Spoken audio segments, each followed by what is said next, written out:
ओम नमो भगवते वासुदेवाय।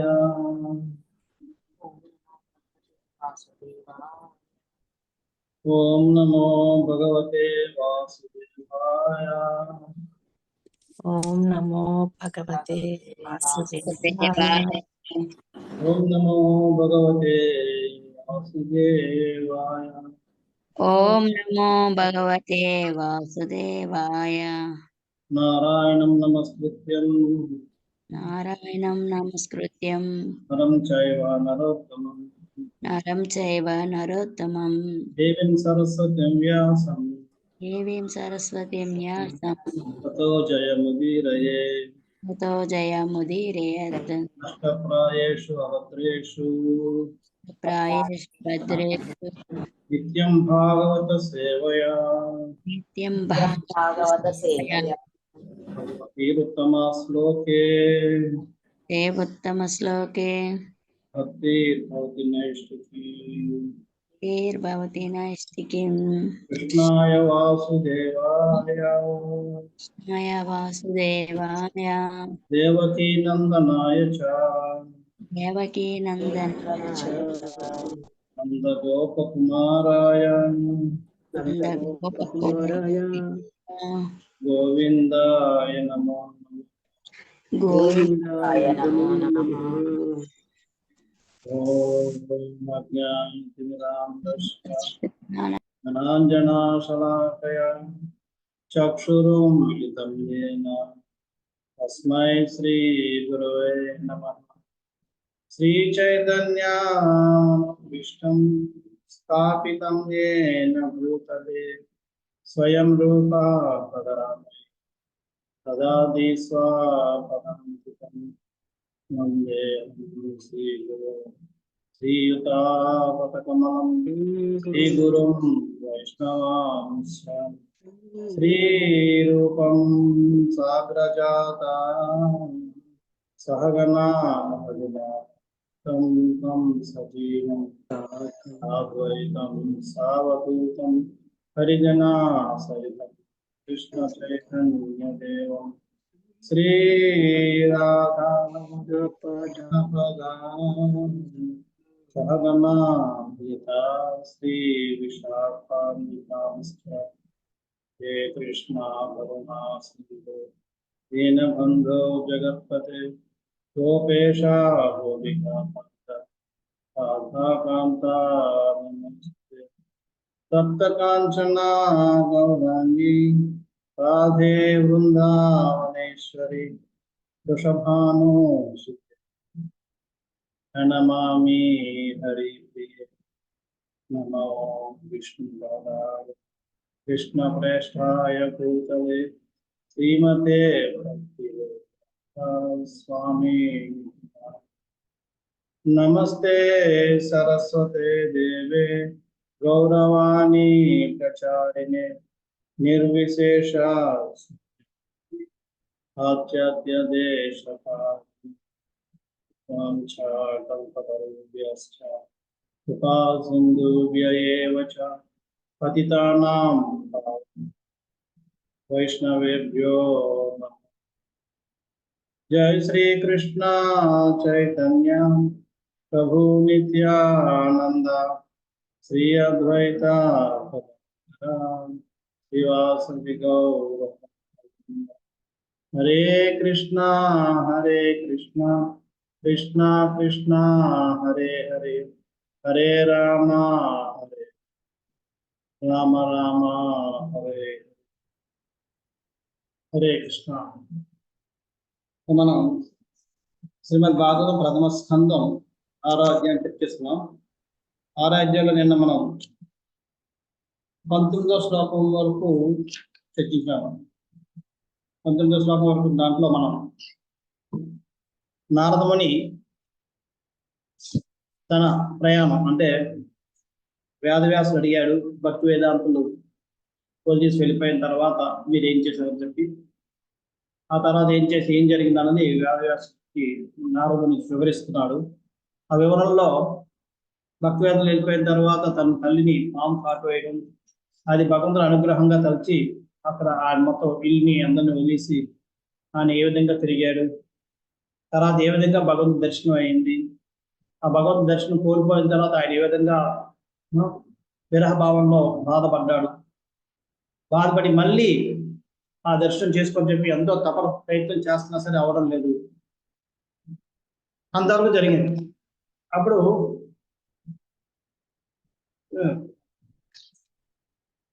ఏమాత్రం దర్శనం తర్వాత ఏమైందనేది ఇక్కడ చెప్తున్నాడు. ఆయన ప్రయత్నం చేస్తున్నాడు, తీవ్ర ప్రయత్నం చేస్తున్నాడు, మళ్ళీ దర్శించుకోవాలి, మళ్ళీ చూడాలి, ఏదో రకంగా చూడాలి. అక్కడ ఆపేది. దాని తర్వాత ఇప్పుడు ఈ 20 శ్లోకం నుంచి ఈరోజు 20 శ్లోకం, నేను 19వ శ్లోకం చెప్తున్నా, 20 శ్లోకం నుంచి 25 వరకు భగవంతుడు నారదుడికి ఉపదేశాలు చెప్తున్నాడు. ఏమిటా ఉపదేశాలు అని ఇది చూస్తాం.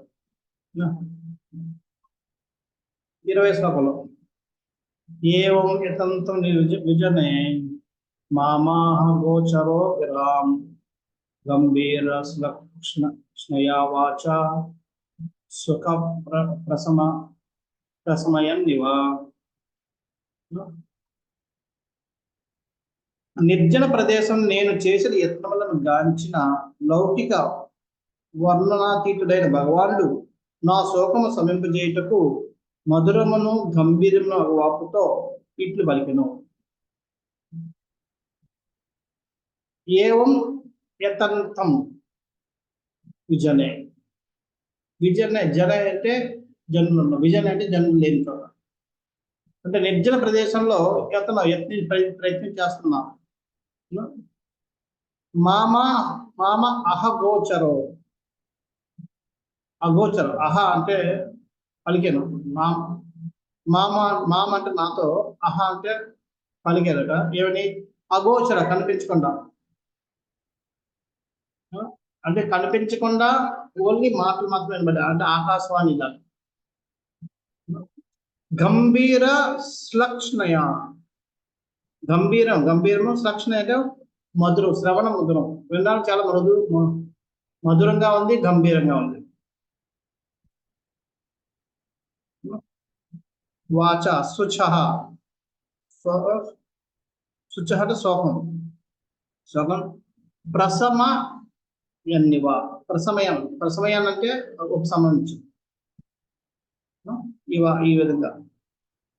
సో అంచేత అక్కడ నిర్జన ప్రదేశంలో ఆయన కూర్చుని రోధిస్తూ కూర్చున్నాడు, ప్రయత్నిస్తున్నాడు. శోకంలో రోధిస్తున్నాడు, ప్రయత్నం చేస్తున్నాడు, మెడిటేట్ చేయాలని ప్రయత్నం చేస్తున్నాడు. మళ్ళీ ఆ మెడిటేషన్కి వెళ్ళాలని ప్రయత్నం, కానీ కుదరడం లేదు. ఆ శోకం వలన అయితేనే ఏదైతేనే ఆయన పడుతున్న తపనకి భగవంతుడికి కరుణ కలిగింది. భగవంతుడు ఎప్పుడు కూడా భక్తుల యొక్క బాధను చూడాలనుకోడు, చూడలేడు కూడా. మనం పడే తపన ఆయనని కరిగిస్తుంది. అంటే నారదముని పడుతున్న తపన్ని భగవంతుడు చూడలేక భగవంతుడు ఏం చేశాడు? వెంటనే ఏదో ఒక విధంగా ప్రతిస్పందించాడు. ఇక్కడ ఏదో ప్రతిస్పందించాడు, కనబడకుండా తన యొక్క ఆకాశాన్ని ద్వారా చెప్తున్నాడు. ఇక్కడ భాషల ప్రబోధాలు లౌకిక వాక్కులు మేధస్సు భగవాన్ని సమీపజాలం అని వేదంలో తెలుగున్నది. లౌకిక వాక్కులు మనం మాట్లాడే వాక్చాతుర్యం వల్ల కానీ, లేదంటే మన మేధస్సు చేత కానీ మనం భగవంతుని సమీపించలేము. ఇక్కడ ఈ నారదముని ఎన్ని సంవత్సరాలు, 5 సంవత్సరాల అబ్బాయి, ఆయనకి ఏం తెలియదు, ఏదో కాస్త కోసం విన్నాడు. 5 సంవత్సరాల అబ్బాయికి ఎంత అర్థం అవుతుంది ఫిలాసఫీ? తను అర్థం చేసుకున్న దాంట్లోనే తనకు నచ్చిన విధంగా ఆయన మెడిటేషన్, ధ్యానం చేయడం మొదలుపెట్టాడు. దాంట్లో ఆయనకి ఒక దృష్టి, అంటే ఒక దృశ్య అయింది, అంటే దర్శనం అయింది. ఆ దర్శనం పోయేటప్పటికి మనం చెప్తున్నాం, భగవంతుడి యొక్క రూపాన్ని ప్రత్యేక లక్షణాలు. ఒకసారి ఆ దర్శనం అయితే మళ్ళీ వేరే దర్శనం, వేరే దేని చూడాలని కూడా అనిపించింది. అందుకనే రామానుజాచార్య వారి చరిత్రలో కూడా కురేష్ కళ్ళు పోతాయి. అంటే రామానుజాచార్య చంపుదామంటే కురేష్ వెళ్తాడు, కురేష్ కళ్ళు కోల్పోతాడు. రామానుజాచార్య వెళ్ళి కురేష్ అన్న వెళ్ళి కాంచీపురం వెళ్ళి వరదరాస్వామి మనవాడికి కళ్ళు తెచ్చుకుంటాడు. కానీ ఆయన ఏమని అడుగుతాడు తెలుసా? నిన్ను నా గురువు తప్ప ఇంకెవరిని చూడకూడదు అనమంటాడు. ఇంకెందుకంటే ఒక్కసారి భగవంతుడి యొక్క రూపాన్ని భగవంతుని చర్చిన తర్వాత భౌతిక జగత్తు చూడాలని ఎవరికి ఉండదు. శుద్ధ భక్తులు ఏంటంటే మనల్ని ఉద్ధరించడం కోసం, మన కోసం ఈ లౌకిక జగత్తులో ఉండి ఈ రెండింటిని చూస్తూ వీటిని బాధలు పడుతూ కూర్చుంటారు. లేదా వాళ్ళకి ఈ భౌతిక జగత్తుని చూడాలని కానీ భౌతిక జగత్తు ఉండాలని కానీ ఏ మాత్రం కోరుకోండి. వాళ్ళు ఈ భౌతికలో ఉండడానికి ఒకటి కారణం అంటే మనం ఉద్ధరించడం. ఎలాగైతే భగవంతుడు ఈ భౌతిక జగత్తు రావడానికి కారణం ఏంటి, మనల్ని ఉద్ధరించాలంటే అంతే తప్ప ఆయన దగ్గరకు వచ్చి బోధిద్దాం ఎంజాయ్ చేద్దాం అంటారు. ఎందుకంటే మంచి ఎంజాయ్మెంట్ అక్కడ దొరుకుతుంది.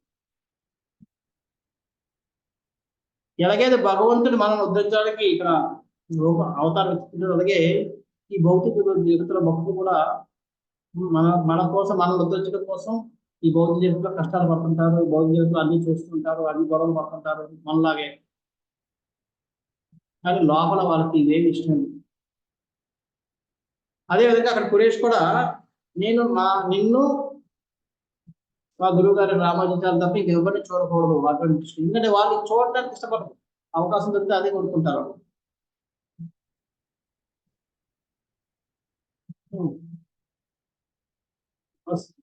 మా మా గురువు గారైన పరమ పూజ్య రాధానాథ స్వామి గారితో ఒకసారి మా చర్చిస్తాగా అంటున్నారు, ఎవరికి కాదు ఇవన్నీ నాకు కానీ నాకు మీకు ఏం కావాలి చేయలేదు, నేను ఎక్కడో ఒక మూట కూర్చొని జతం చేసుకుంటాను, నాకు ఇవన్నీ మేనేజ్మెంట్ ఇవన్నీ నాకు నచ్చవు. కానీ తప్పదు, ప్రభుపాద వారి సేవ, ప్రభుపాద వారి కోరికని తీర్చడం కోసం ఇవన్నీ చేయాల్సి వస్తుంది. ప్రభుపాద గారి కోరిక ఏంటి, వాళ్ళ గురువు గారి కోరిక ఏంటి, చైతన్య మహాప్రభు యొక్క ఈ సందేశాలని ప్రపంచం అంతా వ్యాపకం చేయడం, భక్తులు చేయడం. మనం ఉద్ధరించమే.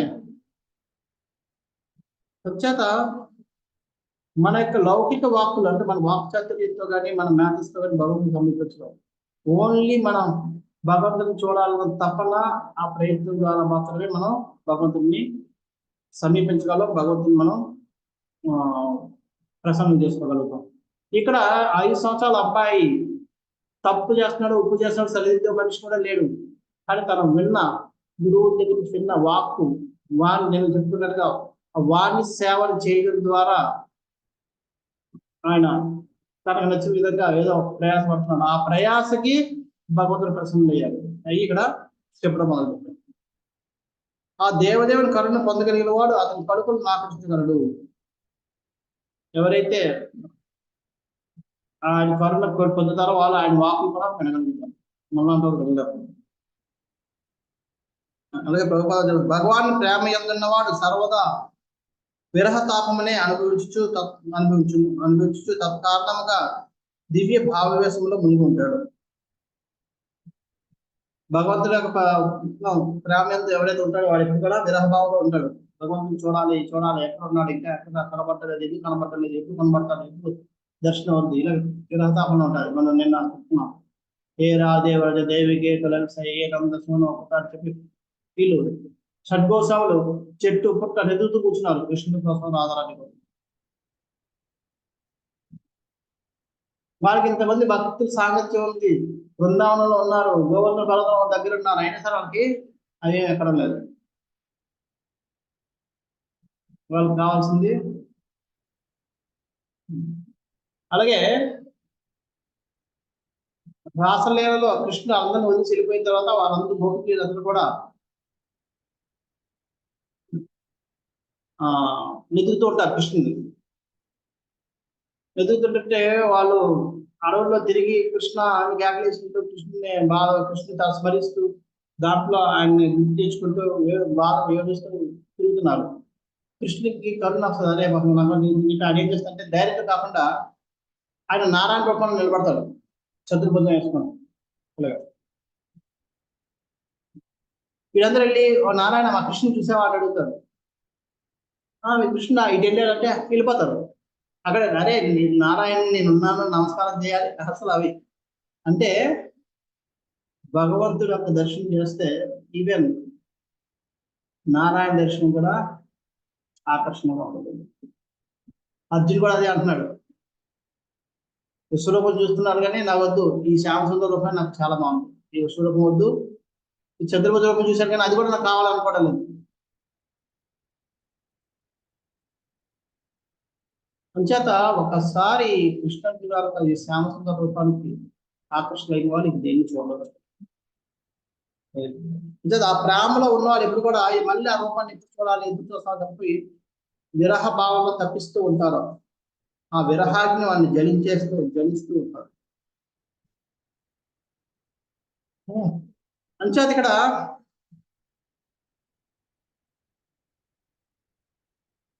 విశ్వ చక్రవర్తి చెప్తున్నారు, అన్ని రకాల మాధుర్యం, ఈయన స్పర్శ, రుచి మొదలైనతో పూర్తి అనుభవం భవిష్యత్తులో అతనికి ఆధ్యాత్మిక శరీరంగా అనుభవించబడుతుంది. అంచేత దీని ద్వారా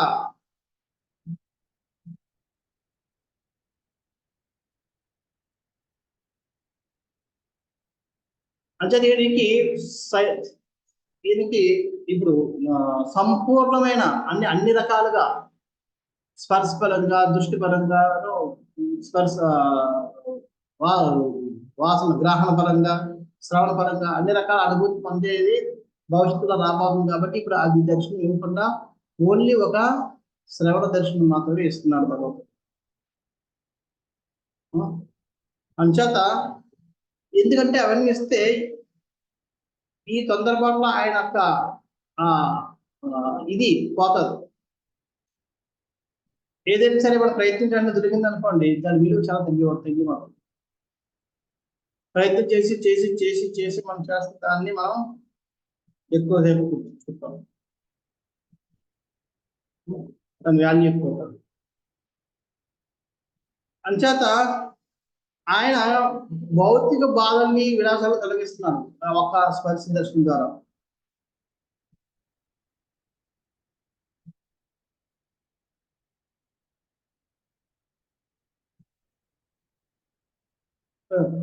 అంటే ఇక్కడ ఇహ అనే పదం ఇక్కడ వచ్చింది. ఇహ అహ గిరామిహ గిరామ్ గిర కదా, మామాహ అహ అన్నది పడికారు. గిరా గంభీర్ వాచసుత ఇవ ఇవ ఇవ ఇవ సారీ ఇవ అన్న పదం ఈ విధంగా అంటే దాని ఉపశమనం లాస్ట్ పదం ప్రసన్న ప్రసమయన్ ఇవ ఎన్ ప్లస్ ఇవ ప్రసన్నయన్ ప్లస్ ఇవ ఇవ అంటే వాళ్ళే ఈ విధమైన అంటే ఈ విధంగా ఆయన బాధ తొలగించడం కోసం దర్శనం ఇచ్చాడు తప్ప దర్శనం ఇవ్వడం కోసం కాదు. ఆయన పడుతున్న బాధను తొలగించడం కోసం ఆయన ఇచ్చాడు. ఇంకని భగవంతుడు భక్తుడు పడుతున్న బాధను చూడలేడు. భక్తిని భగవంతుడు ఎలా కోరుకుంటాడంటే భగవంతుడు మనల్ని భక్తి ఆనందంగా అభ్యాసం చేయాలని కోరుకుంటాడు, బాధపడుతూ కాదు. అంటే ఇక్కడ ఈయన విరహంలో విరహ తాపంలో ఆయన భక్తి చేస్తున్నాడు. ఆ తాపం పడకుండా ఉండడం కోసం ఆయనకి ఈ వాక్కు దర్శనం చేశాడు, శ్రవణ దర్శనం ఇస్తున్నారు. అంచేత ఆయన అన్ని దర్శనాలు తర్వాత ఇస్తారు కాబట్టి ఇప్పుడు అంత తొందరగా ఇవ్వకూడదు. ఎందుకు ఇవ్వకూడదు మన భగవంతుడి ఇవ్వకుండా ఇప్పుడు ఓన్లీ వాక్ దర్శనం ఇచ్చి ఆ వాక్ దర్శనం ద్వారా నారదమునికి గురవుతున్న ఆ విరహ భావాన్ని తగ్గిస్తూ మనకి తగ్గిస్తున్నారు. సో అక్కడ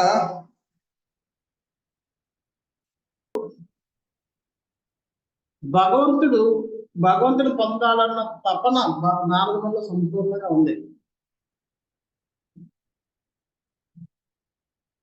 కానీ భగవంతుడు ఏం చేశాడు అంటే తనకి దర్శనం ఇవ్వకుండా తనలో ఈ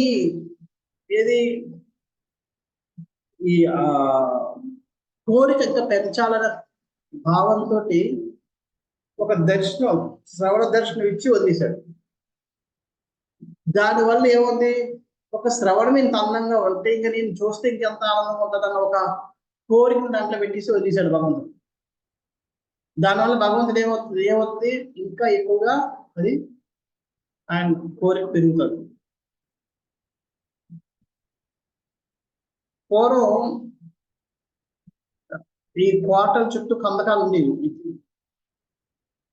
కోట చుట్టూ కందకం అంటే నీళ్లు తీసి ఆ నీళ్ళని నింపి నీళ్ళు కందకం తవ్వి కందకం అంతా నీళ్ళతో నింపేవాడు. నింపి దాంట్లో మొసళ్ళు పెట్టేవాడు.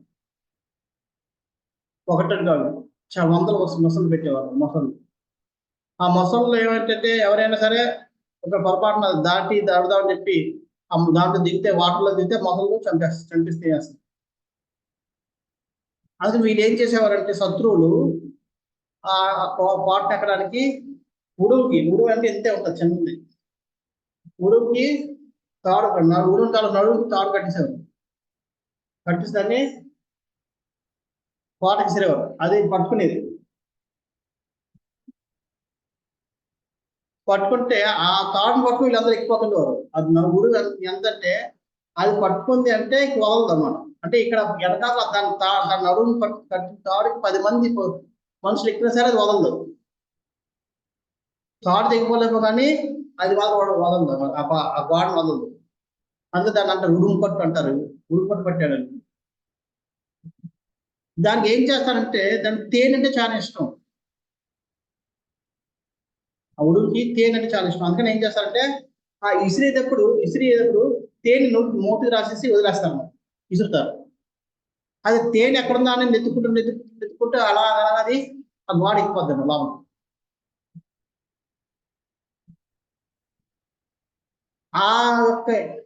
దాన్ని తేనెని నెత్తుకుంటే దీంట్లో దాని నడుంకి ఎంత దెబ్బ తగులుతుంది అన్నది అది మర్చిపోతుంది.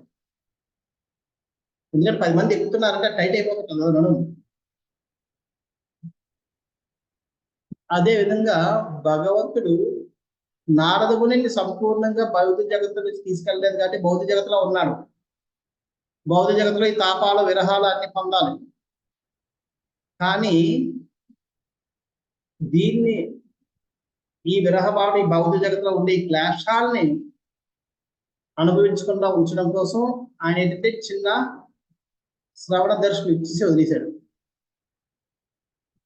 దానివల్ల ఏమైంది, ఆయన ఇంకా భగవంతుడు ఈ శ్రవణమే ఇంత మధురంగా ఉంటే ఇంకా రూపం ఎంత మధురంగా ఉంటుంది అన్న దాంట్లో ఇంకా ఆ నిలుపుతూ ఆ దాంట్లో ఈ భౌతిక తాపాలన్నింటినీ ఆయన పట్టించుకోకుండా అదే దాంట్లో కొనసాగించేటట్టు చేస్తున్నారు.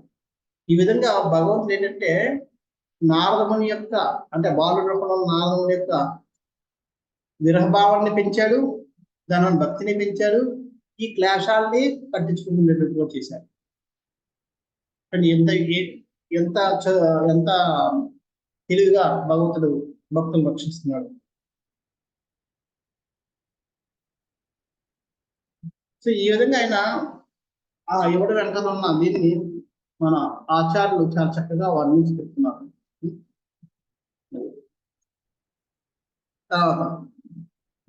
అంతస్మిన్ జన్మని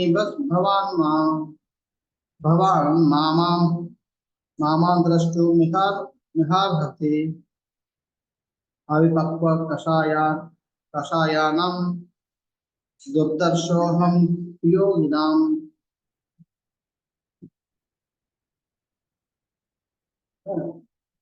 భగవాన్ పలికిన ఓ నారద, ఈ జన్మలో నీవిక నన్ను ఏమాత్రం గాంచలేవు. సావేంద్ర అసంపూర్ణుడు మరియు భౌతిక కల్మషం సంపర్కించి కాని వారు నన్ను గాంచలేరు.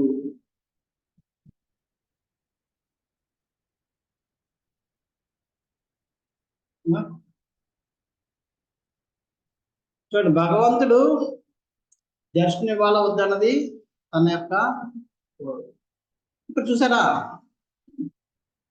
భగవంతుడు ఇక్కడ ఏం చెప్తున్నారు చూసారా చక్కగా, ఈ జన్మలో రక్షించోడు ఎందుకు సేవయందు అసంపూర్ణులు మరియు భౌతిక కల్మషం నుండి సంపూర్ణంగా ముక్తి కానివారు నన్ను గాంచలేరు.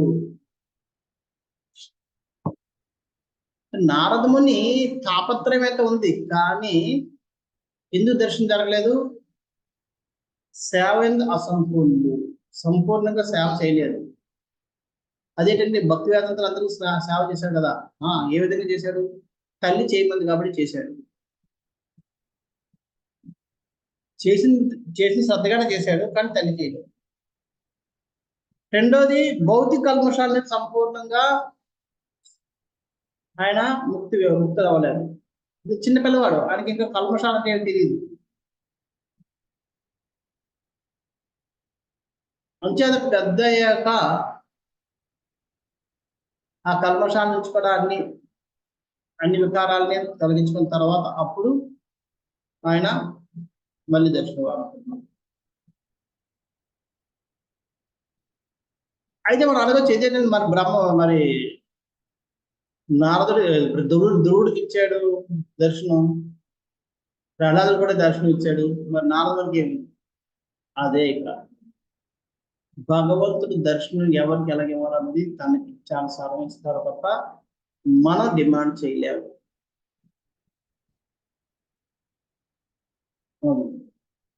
అది మనం తెలుసుకోవాలి.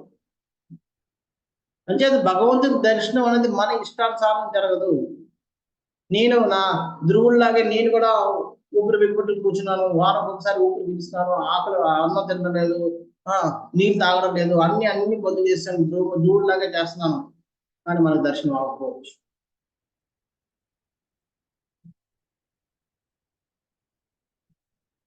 ధ్రువుడికి ఇచ్చినప్పుడు నాకు ఎందుకు ఇవ్వడం అని అడగడానికి లేదు. అది భగవంతుడి ఇష్టం. భగవంతుడు ఎవరికి ఎలాగ ఇవ్వాలో దర్శనం అనిపిస్తారు. అంచేత మనం ఎవరో ఏదో చేశారు కాబట్టి ఆ విధంగా నేను చేస్తాను కాబట్టి నా వాళ్ళకి వచ్చిన దర్శనం వచ్చింది కాబట్టి నాకు దర్శనం రావాలి, వాళ్ళకి పలానా లాభం వచ్చింది కాబట్టి నాకు ఆ లాభం పొందాలి అన్న భావంతో మనం చేస్తే అది జరగదు. ఎందుకంటే భగవంతుడు తన ఇచ్చానుసారం మనకి దర్శనం ఇవ్వకూడదని నిర్ణయించి ఇస్తాం.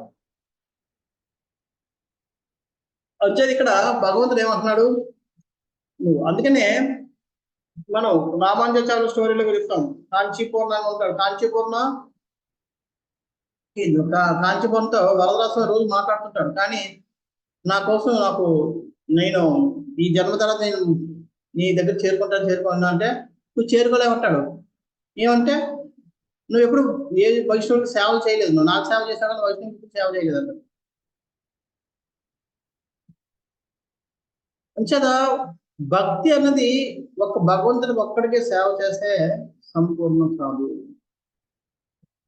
అసలు భగవంతుడు కృష్ణుడు అంటేనే కృష్ణ పరివారం.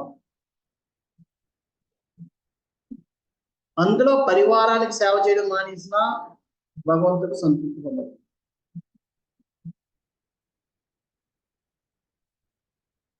అంచేత కృష్ణుడి సేవ అంటే భక్తియుక్త సేవ అంటే భగవంతుడు భక్తి సేవని కాదు, భగవంతుడి భక్తులకి, భగవంతుడి యొక్క పరికరాలకి, అందులో అనుచరులకి, అందులో ప్రతిదానికి భగవంతు సమితి ప్రతిదానికి సేవ చేయడం. భగవంతుడి యొక్క ప్రతిదానికి గౌరవించడం, వాళ్ళకి సేవ చేయాలి, సేవాభావం ఉండడం. అప్పుడు మాత్రమే మనం భక్తిలో సంపూర్ణం అయినట్టు. లేకపోతే మన భక్తి అసంపూర్ణం. అంచేత ఈ స్థాయిలో ఏవి కూడా నారదముని వెళ్ళలేదు. అంచేత ఇది ఆయనది అసంపూర్ణ భక్తి.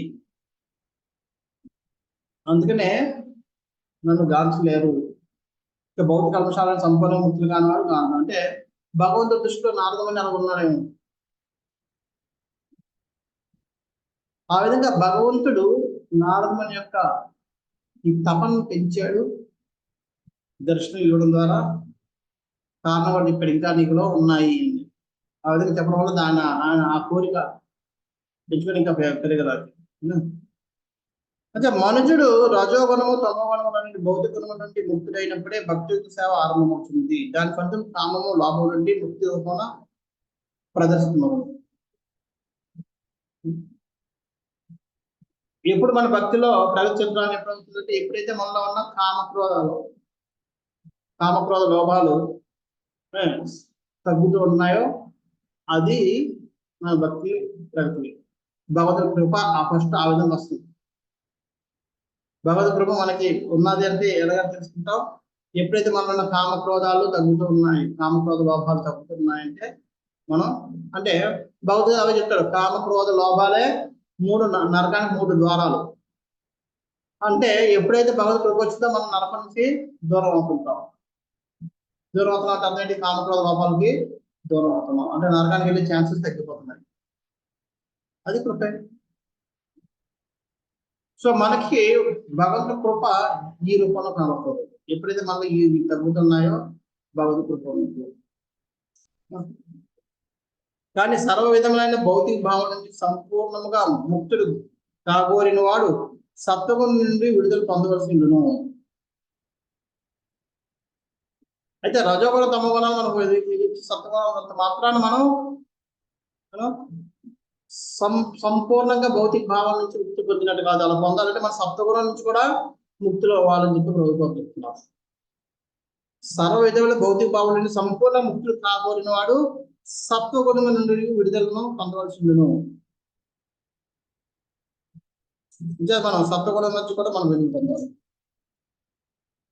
ఇట్టి కార్యసాధనకు భగవాన్ని దివ్య రూపము అర్చపబడి స్థానమునందు నివసించే అత్యుత్తమ విధానము.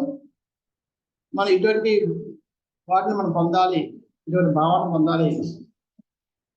ఈ రజో తమ గుణాలను మనం వదిలించుకోవాలి, సత్వగుణాన్ని పెంపొందించుకోవాలనుకుంటే దానికి అనుకూలమైన ప్రదేశం ఏంటి? భగవంతుని నివసించే అంటే పుణ్యక్షేత్రాలు, దివ్య తీర్థాలు. అవే సరైన అత్యుత్తమ విధానం. అక్కడ నివసిస్తూ వాటి ద్వారా వర్తిస్తుంది. కనుకనే భగవద్వర్ణేశ్వరునికి అరణ్యమైన కేకుటకు బదులు భగవాన్ అర్చ విగ్రహం సేవింపని భక్తి యోగం నందలి ఆరంభిస్తున్నవాడు బోధించబడుచుండును. అంచేత భక్తి చేయాలనుకున్న వాడికి వెంటనే ఏం చేస్తారు? అర్చ విగ్రహాన్ని గురించుకొని చెప్తారు. మందిరం రండి అంటారు, మందిరం సేవ చేయండి అంటారు. అందుకని అరణ్యం వెళ్ళిపోవడం మొదలైంది, అక్కడ భక్తుల సాంగత్యంలో ఉండండి, అక్కడ ఉండడం, ఇక్కడ ఉండమని చెప్తారు. అటువంటి అర్చన ద్వారానే భక్తియుక్త సేవ ఆరంభమవును. అనగా అటు అర్చనా విధానము అరణ్యం కేకుడి కన్నా ఉత్తమమైనది. అడవుల్లోకి వెళ్ళి ఆ భయంతో బాధపడినట్టే ఇక్కడ ఉంటూ భగవంతుడికి సంతోషంగా సేవ చేసుకోవడమే ఉత్తమమైనది. అంచేత అర్చన విగ్రహానికి మనం భక్తి సేవ చేయడం చాలా ఉత్తమమైన కార్యం. కనుకనే శుద్ధ భక్తులైన వాడు ప్రహ్లాదుడు, నారదుడు వంటి మహాభక్తులు అడుజాడులను అనుసరించు కాలం కీర్తన విధానం ద్వారా శ్రీకృష్ణుని కీర్తించే నియుక్తులగును. అట్టి కీర్తనము ప్రచారంలో సర్వభౌతిక గుణములకు పరమైనది. అంచేత నిజమయంగా మనం ఈ భౌతిక క్లేశాల నుంచి ముక్తులమయ్యి భగవంతుని ఆశ్రయం పొందాలనుకున్నాను. ఏం చేయాలి? ప్రహ్లాదుడు, నారదుడు లాంటి ఆశ్చర్యులకు అడుగుజాడని ఉంచుకోండి. ప్రహ్లాదుడు కూడా ఇక్కడే ఉన్నాడు, 24 గంటలు భగవంతుడిని కీర్తిస్తూ కూర్చున్నాడు.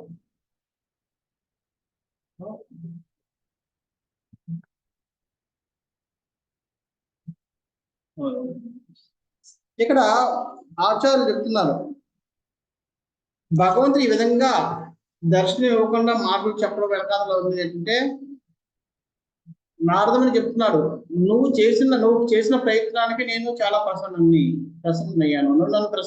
నీ ప్రయత్నం ద్వారా నన్ను ప్రసన్నం చేసుకున్నావు అని చెప్పి భరోసా ఇస్తున్నాడు. అందుకనే నేను నీతో మాట్లాడుతున్నాను. నీతో మాట్లాడుతున్నంత అర్థం ఏంటి? నువ్వు చేసే ప్రయత్నానికి నేను ప్రసన్నయ్యాను. కానీ నువ్వు ఇంకా సప్తగుణాన్ని సంపూర్ణంగా దాటలేకపోయావు. అంచేత నువ్వు ఇంకొంచెం చేయాలి.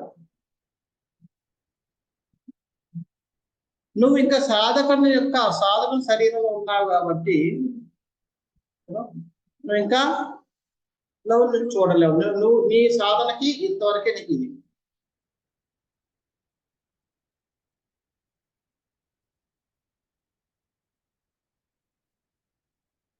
అంటే నువ్వు సాధన స్థాయిలో ఉన్నావు కాబట్టి నీకు సాధకుడుగా నీకు ఈ దర్శనం జరుగుతుంది. ఎప్పుడైతే నీ సాధన పరిపూర్ణం అవుతుందో అప్పుడు నీవు నన్ను చూడగలుగుతావు.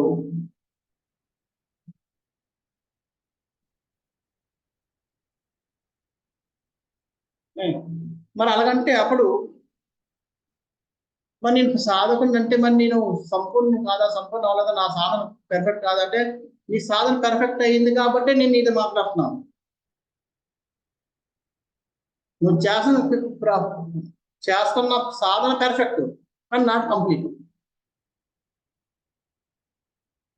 సంపూర్ణ అవ్వలేదు, సరైన దిశలో చేస్తున్నావు కానీ సంపూర్ణ అవ్వలేదు, ఇంకా పరిపూర్ణత సాధించలేదు.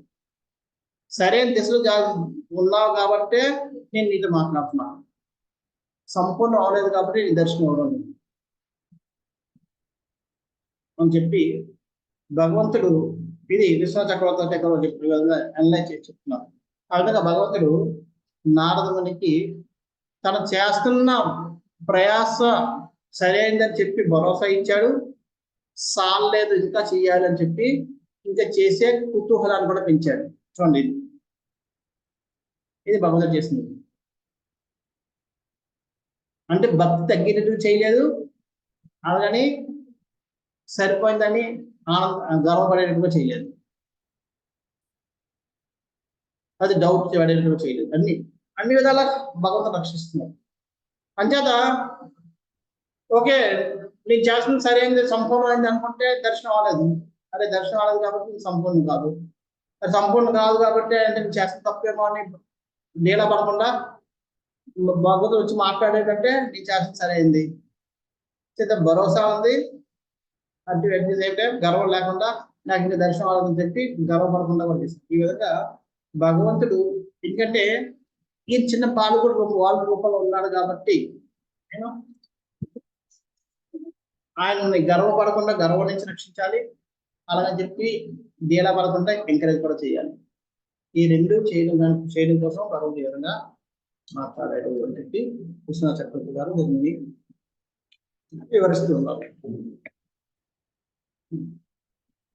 సకృతి దర్శితం రూపం ఏతత్ కామయ తే నఘ మత్కామః శరణఖై సాధు సర్వాన్ ముంచతి ఉచ్చయాన్. ఓ అనఘ అంటే పాపం లేనివాడా అని, పాపాలకు ముక్తి లేనివాడా, నీవు నా రూపమును ఒక మారు గాంచగలిగితివి, నాపై అనురాగం వృద్ధి చేయటకే నేనట్టు చేస్తుంది. అనగా ఎంతగా నా యందు అనురక్తిని పొందుదువో అంతగా నీవు భౌతిక వాంఛ నుండి ముక్తుడు కాగలవు. నేను జస్ట్ నీకు ఒక దర్శనం ఇచ్చాను, ట్రైలర్. సో ఎప్పుడైనా సరే ట్రైలర్ అందుకే ముందు వేస్తారు, రిలీజ్ చేస్తారు, ఎందుకంటే అది చూడాలని కోరికలు మనం పెంచుతూ ఉంటాం. అడ్వర్టైజ్మెంట్ అన్నీ అంతే, అడ్వర్టైజ్మెంట్ ఎందుకు చూపిస్తారు, అది కొనుక్కోవాలనో అది ఉండాలనో అది ఆ కోరిక మనలో పెంచుతూ ఉంటారు. సో అదే విధంగా భగవంతుడు ఒక మంచి చెట్టు దర్శనం ఇచ్చాడు. దానివల్ల ఆ దర్శనాన్ని చూడాలా, ఆ రూపాన్ని చూడాలన్నా ఆయనలో ఉన్న ఆ కుతూహలాన్ని ఇంకా పెంచుకోవాలి. నాపై అనురాగం వృద్ధి చేయడానికి నేను అర్థం చేస్తుంది. భగవంతుడు ఏమన్నాడు, తను చూడాలనే అనురాగాన్ని పెంచడం కోసం అలా చేశానని చెప్తున్నాడు. అన్న ఎంతగా నా యందు అనురక్తిని పొందుతో అంతగా నీ భౌతిక వాంఛ నుండి ముక్తుడు కాగలవు. ఈ విధంగా భౌతిక వాంఛలు, ఎందుకంటే ఇంకా శరీరం చిన్న శరీరం ఇంకా ఎంతో కాలం ఉండాలి. ఆ ఏటువంటి భౌతిక ఆకర్షణకి లేకుండా ఉండడం కోసం ఆ అనురక్తిని పెంచడం కోసం దర్శనం ఇచ్చాడు. ప్లస్ భగవంతుడిని చూడాలనే కుతూహలాన్ని పెంచడం కోసం దర్శనం పనిచేసింది. ఇంకోటి తన మాటల ద్వారా భరోసా పడిస్తున్నాడు, చేసింది సరైన మార్గమే, ఆ మార్గంలో ముందుకెళ్ళి. ఈ విధంగా భగవంతుడు అన్ని విధాలా భగవంతుని భక్తులు రక్షిస్తున్నారు. దీని నుంచి మనం ఏం నేర్చుకోవచ్చు, భగవంతుడు ఏం చేసినా అది అతనిపై భక్తిని పెంచేటట్టుగా చేస్తాను. భగవంతుడు భక్తుడితో ఏ పని చేసినా, భక్తుడికి ఏ విధంగా ప్రతిస్పందించినా, ఏం చేసినా దాని ఫలితం ఏంటి, అది ఆ భక్తుల్లో తన మీద భక్తిని పెంచుతుంది తప్ప తగ్గించేటట్టు చేయడు.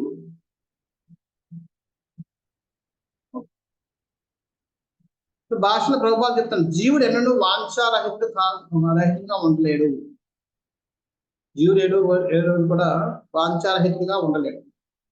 ఇది చాలా మంది అంటారు నాకు ఎటువంటి కోరికలు లేవని. కోరికలు లేకుండా ఉండాలని కూడా కోరికే, అవునగా, అది కూడా కోరికే. నా కోరికలు ఏమి ఉండకూడదు అని.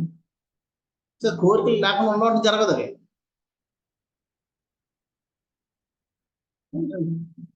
అంచేత అటు అతను నిర్జీవమైన రాయి కాదు, జీవుడు నిర్జీవమైన రాయి కాదు కాబట్టి ఆయనకి వాంఛారహిత లేకుండా ఉన్నాడు. ప్రభుపాలు రాస్తున్నారు, ఆలోచన, అనుభవము, కోరిక, కర్మలు అన్నవి అతని అంటే సర్వసామాన్యులు. అయితే వాటిని మనం శుద్ధపరచుకోవడం. కానీ ఆలోచన, అనుభవం, కోరికలు భౌతికములైనచో అది బద్ధుడము. అందుకు భిన్నంగా అతను శ్రీకృష్ణ భగవాన్ సేవార్థమే తన ఆలోచన, అనుభూతి, కోరికలను వినియోగించో క్రమంగా భౌతిక బంధువులను ముక్తుడము. అది చూసారా, భౌతిక కోరికలు, ఆలోచనలు, కోరికలు, కర్మలు అనేవి జీవితం చేయాల్సిందే. కానీ ఎప్పుడైతే దాన్ని భగవంతుడి కోసం చేస్తామో అప్పుడు మనం ముక్తులు అవుతాం, అలాగా మన కోసం చేస్తాం బదులు. అంచేత మనం ఈ జగత్తులో ఉన్నా, ఆధ్యాత్మిక జగత్తులో ఉన్నా మనకి ఆలోచనలు ఉంటాయి, కోరికలు ఉంటాయి, అనుభూతులు ఉంటాయి, కర్మలు ఉంటాయి, అన్ని ఉంటాయి, అన్ని చేయాల్సిందే. కర్మలు అంటే కార్యాలు, కర్మలు అంటే ఈ కర్మ మొదలు ఉంటారు పనులు. కాకపోతే ఆధ్యాత్మిక జగత్తులో మన కృష్ణుడి కోసం తప్ప ఇంక దేనికోసం చేయం. ఆధ్యాత్మిక ఎక్కడైతే మనం కృష్ణుడు చేస్తాం అప్పుడు మనం ఆధ్యాత్మిక జగత్తులో ఉన్నట్లే. ఈ లోకంలో ఉన్నా సరే మన కర్మలో, మన ఆలోచనలు అన్ని కృష్ణుడి కోసం ఉంటే మనం ఆధ్యాత్మిక జగత్తులో ఉన్నట్టే ఇక్కడ నుండి కూడా. అందుకే ప్రభుపాద చెప్తారు, భక్తుడు ఏ రోజైతే భగవత సేవ చేయాలనుకున్నా ఆ రోజు వైకుంఠంలో ఉన్నట్టు. ఆయనకి మరణం వచ్చి ఈ దేహాన్ని విడిచిపెట్టి వైకుంఠంలోకి వెళ్ళే వరకు ఆగాల్సిన అవసరం లేదు. ఏనాడైతే మన సంకల్పం, దృఢ సంకల్పం చేసుకుని మన మనస్సు, వాచ, కర్మ భగవంతు సేవలో మనం నిమగ్నం అయిపోయామో ఆ రోజే మనం వైకుంఠం ట్రాన్స్ఫర్ అయిపోయాం.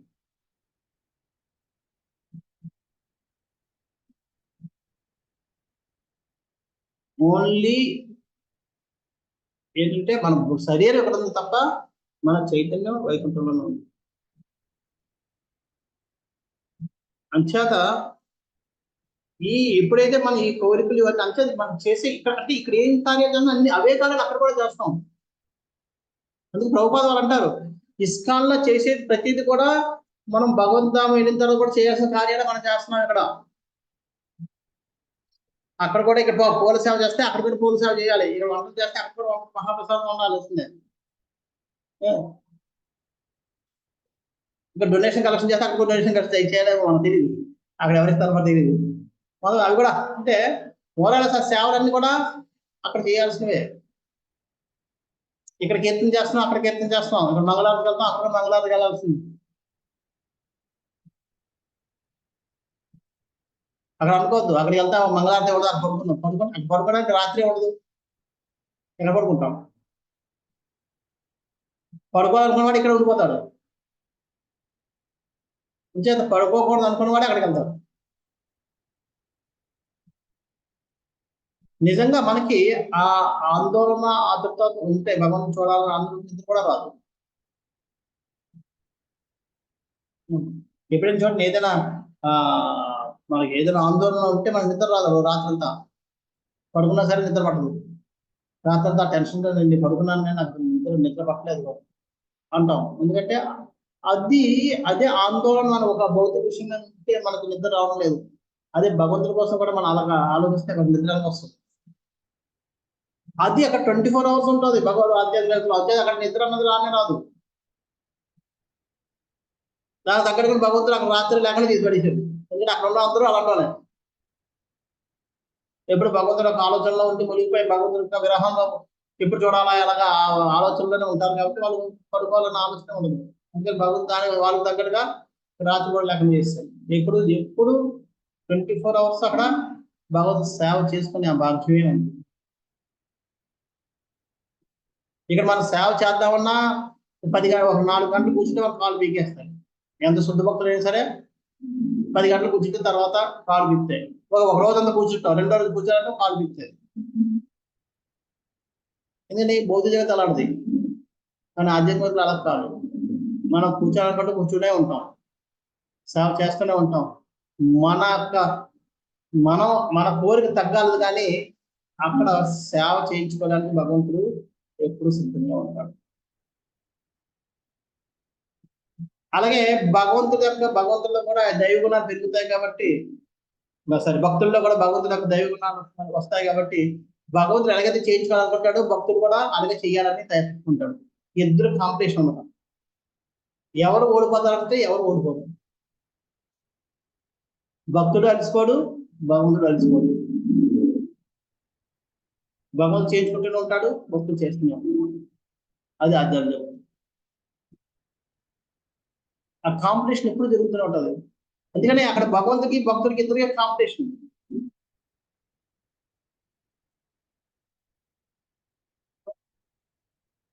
భగవంతుడు ఏం చేస్తుంటాడు, భక్తుడు ఇప్పుడు భగవంతుడికి ఆనందం అవుతుంటాడు. భక్తుడికి ఆనందం పరచాలి. ఏ విధంగా ఆనందపరచాలి? సేవ చేయాలనుకుంటాడు, ఇంకొక సేవ ఇద్దామని. భక్తుడు ఏమనుకుంటాడు, సేవ చేయించుకుంటున్నాడు కానీ ఇంకొక సేవ చేద్దామని. ఇద్దరు ఒకరికొకరు కాంపిటీషన్ పడితే ఇద్దరు అక్కడ ఎండ లేదు, పని అవడం పని ఆగదు, మన ఓపిక. అంచేత అక్కడ భౌతిక జగత్తులో ఆధ్యాత్మిక జగత్తులో ఒక ఇదే వేరు. అంటే అక్కడ కూడా మనకి ఈ ఆలోచనలు ఉంటాయి, కోరికలు ఉంటాయి, కర్మలు ఉంటాయి, అనుభూతులు ఉంటాయి, అన్నీ ఉంటాయి. కానీ అవన్నీ కృష్ణుని చుట్టూ ఉంటాయి, కృష్ణుని సంబంధించి ఉంటాయి, కృష్ణుడే కేంద్ర బిందువుగా ఉంటాయి. ఆ స్థితిని మనం ఎప్పుడైతే మనం ఇక్కడ అవలంబించుకుంటామో అప్పుడు మనం కూడా ఆధ్యాత్మికలో ఉన్నట్లే. ఇక్కడ ఉంది దేహం, ఇక్కడ ఉంది మన చైతన్యం ఆల్రెడీ ఆధ్యాత్మికలోకి వెళ్ళిపోయింది. అందుకని ప్రభుపాద వారు వీళ్ళందరూ కూడా కొన్నిసార్లు ప్రభుపాద రాధామాధవ పాడుతూ ఏడుచుకునేవారు, పాట ఆపేసేవారు. ఎందుకంటే ఆయన చైతన్యంలో ఆల్రెడీ అక్కడ వెళ్ళిపోయారు. మనం చైతన్య చరిత్రలు కూడా చెప్తుంటాం. చైతన్య మహారాజు మధ్య మధ్యలో వెళ్ళిపోయి ఆ గోపీ భావంలోనూ లేదా ఆ భావంలో అరవడాలు కేకలేడాలు చేసి మళ్ళీ ఏమైంది ఏమైనా ఏదో వింతగా నేను ప్రవర్తన చేశానా, క్షమించండి అండి అంటే చైతన్యం వాళ్ళకి వెళ్ళిపోతే భక్తుడికి కూడా పరిస్థితి అలాగే ఉంటుంది. అది చైతన్య మహాప్రభు అలా చేయడం వెంటనే ఏంటంటే శుద్ధమైన భక్తుడు ఈ భావన ఈ విధంగా ఉంటాడు అని చూపించడం కోసం.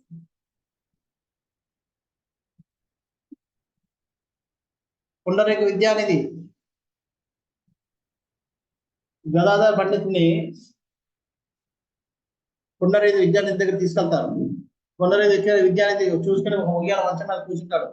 కూర్చుని పెద్ద తలగడ అంటే రౌండ్ దగ్గర అది పెట్టుకుని దాని మీద పెట్టి జుత్తంతా సుగంధ భరితమైన నూనెలు రాసి చక్కగా సాగుగా అంటే దువ్వుకొని గింకులు తీసుకొని దానికి కిప్పులు పెట్టించి పట్టు సిల్కు దుస్తులు పెట్టించి కిల్లి నవ్వుతూ ఇద్దరు అక్కడ పక్క నుంచి ఏమో ఇద్దరు అమ్మాయిలు ఏమో ఫ్యాన్లు ఊపుతుంటే ఫ్యాన్లు విసురుతుంటే విసురు కలుగుతుంది.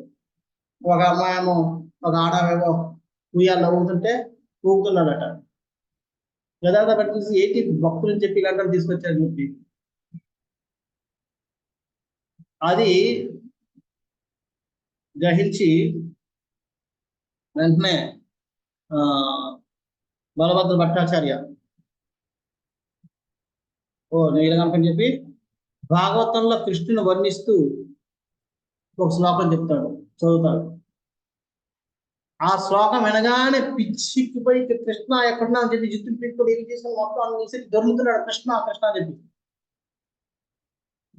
అంటే భౌతికంగా ఇంత భోగాలు అనిపిస్తున్నా సరే ఆయన చైతన్యం అంతా కృష్ణుడి దగ్గర ఉంది, వైకుంఠంలో ఉంది. అలాగే ముకుంద దత్ కూడా భక్తుడు, ఆయన డాక్టర్. అక్కడ నవాబుకి ఒంట్లో బాగోకపోతే నవాబు పిలిపించుకుంటాడు వచ్చి చూసుకోమని చెప్పి. ఆ నవాబు దగ్గరికి వెళ్తే అక్కడికి నవాబు దగ్గరికి వెళ్ళేటప్పటికి నవాబుకి మంచమే పడుకుని ఉంటాడు పాపం ఒంట్లో బాగోక. అక్కడ సేవకురాళ్ళు పీకాక్ ఫెదర్ విష్ణుకరతో ఆయన విసురుతుంటారు. ఆ నెమల పెంచాలి విష్ణుకరని చూసి ఆ నెమల పెంచి చూసి కృష్ణుడు గుర్తుకొచ్చి ఆయన కింద పడిపోయి దొరుకుతూ ఉంటాడు. వీరందరూ ఏమైపోయింది, డాక్టర్కి ఏమైపోయింది, కింద పడిపోయాడు, అరే దొరుకుతున్నాడు ఏడుస్తున్నాడు అని చెప్పి పట్టుకొచ్చి కొంచెం చేస్తే వస్తాను. వచ్చిన తర్వాత ఏంటి మీ ఏం స్వామి ఏమైంది మీకు డాక్టర్ అంటే నాకు ఫిట్స్ ఉందని చెప్పి ఏం చెప్పుకోలేక నా ఫిట్స్ ఉంది అప్పుడప్పుడు అలా వస్తుంది అని చెప్పుకొని డాక్టర్ గురించి వెళ్ళిపోతాడు. అంటే ఆ నిమ్మల పెంచని చూసి ఆయన కృష్ణ గుర్తుకొచ్చింది ఆనందంగా. భక్తులు నిజంగా భక్తి భావన భక్తి సరైన పద్ధతిలో చేస్తే మనం చేసే కార్యాలను ఎప్పుడైతే మనం కృష్ణ కేంద్రీకృతంగా చేసుకుని చేస్తామో మనం లౌకికంగా శారీరకంగా ఇక్కడ ఉన్న చింతన చైతన్య పరంగా మనం ఆధ్యాత్మికంలోకి వెళ్ళిపోతాం. ఇలాంటివి చైతన్య చరిత్రలో ఎన్నో ఉదాహరణలు ఉన్నాయి. ప్రభుపాద వారు కూడా అదే ఉదాహరణ. అంచేత మనం ఎప్పుడైతే ఈ అందుకు భిన్నంగా అతను శ్రీకృష్ణ భగవాన్ సేవాత్మే తన ఆలోచనలు అనుభూతి కోరికలను వినియోగించిన క్రమంగా భౌతిక బంధువులు విముక్తుడైపోయి మన ఆధ్యాత్మికలోకి ప్రవేశిస్తాము. భౌతికమైన ఏదైనా కర్మయందు తృప్తి అన్నది కలిగి వచ్చినేమో కానీ భగవత్ సేవందు తనివి తీరుడు కానీ అంతం కానీ ఉండదు మనం చర్చించాం. ఏనాడు కూడా అయిపోయింది నేను చేశాను బతుకు మనకి ఇప్పుడు ఏంటంటే మనం కూర్చుంటే ఓకే శ్యామసుందర ఒక మాల, రాధారాణి ఒక మాల, లేదంటే జగన్నాథ్ ఒక మాల, భగవంతుడు ఒక మాల అయిపోయాయి. 10 మాలలు అయిపోయాయి, మన సేవ అయిపోయింది. కానీ ఆధ్యాత్మిక తరపు కాదు. మీ ఓపిక చేస్తూ కర్తను భగవంతుడు చేపిస్తూ ఉండాలి. అక్కడ అంతం లేదు సేవ.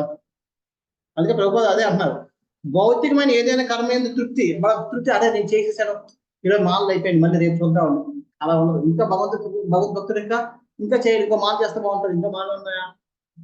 ఇంకో మాలలు ఉన్నాయి, పువ్వులు ఉన్నాయి, చేయండి మాల. సో ఆ విధంగా అంచేత మనం భౌతిక కర్మ అయితే మనం తృప్తి పొందుతాం, అయిపోయింది అనిపించాం. కానీ భగవత్ సేవందు తనివి తీరుడు కానీ అంతం కానీ ఉండదు. మన ఓపిక భగవంతుడు మనము తెలుసుకోము, భగవంతుడు తెలుసుకో. ఇద్దరు కాంపిటీషన్. ఆ కాంపిటీషన్ ఎప్పటి వరకు జరుగుతూనే ఉంటారు శాశ్వతంగా, అనంతంగా. అందుకని అక్కడ కాల ప్రభావం ఉండదు. అక్కడ కాల ప్రభావం ఎంతసేపు అంటే తెలియదు, ఎంతసేపు నుంచి చేస్తున్నాడో తెలియదు. ఇక్కడ చెప్తాం, సరే ఉదయం వచ్చానండి 5 గంటలకు వచ్చానండి, 5 గంటలకు మంగళవారం వచ్చాను, మంగళవారం అయింది అక్కడ ఇలా తులసాలు అయిపోయినప్పటి నుంచి మొదలైతే ఇప్పటి వరకు జరుగుతూనే ఉందండి మనం చెప్తాం. స్టార్టింగ్ చెప్తాం, ఎండింగ్ ఉంది, అలిసిపోయింది 1 గంట కూడా కూర్చోలేదు, ఒక 5 నిమిషాలు అని చెప్పుకోగలుగుతాం. అక్కడ అది ఉండదు, కాల ప్రభావం ఉండదు. ఎప్పుడు మొదలు పెట్టాలంటే తెలియదు, ఎప్పటి వరకు అంటే తెలియదు, అవుతుందంటే తెలియదు, అయిందంటే తెలియదు,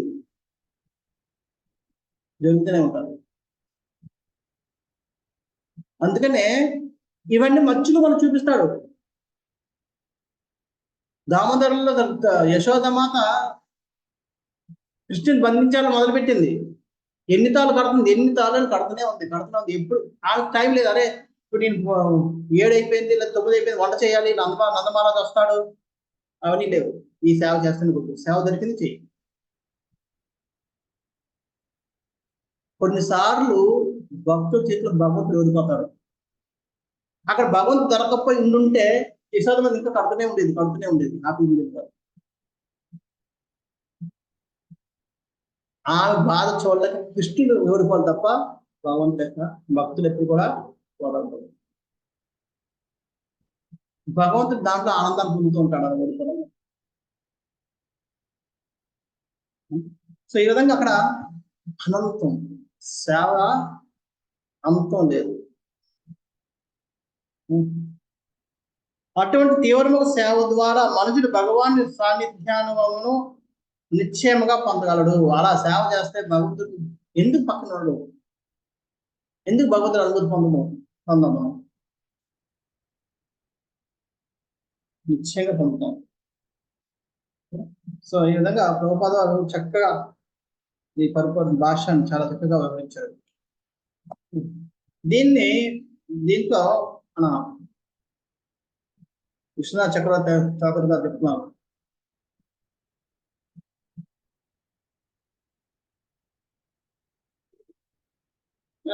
భగవంతుడు అనుకున్నా, భగవంతుడు చెప్తున్నాడు, నువ్వు నన్ను ఒక్కసారి చూడడం వల్ల చాలు, ఒకసారి చూస్తే చాలు, నువ్వు నీలా కోరిక పడతాను నన్ను చూడాలని. అది మనం ఆల్రెడీ తెచ్చించావా? ఎందుకని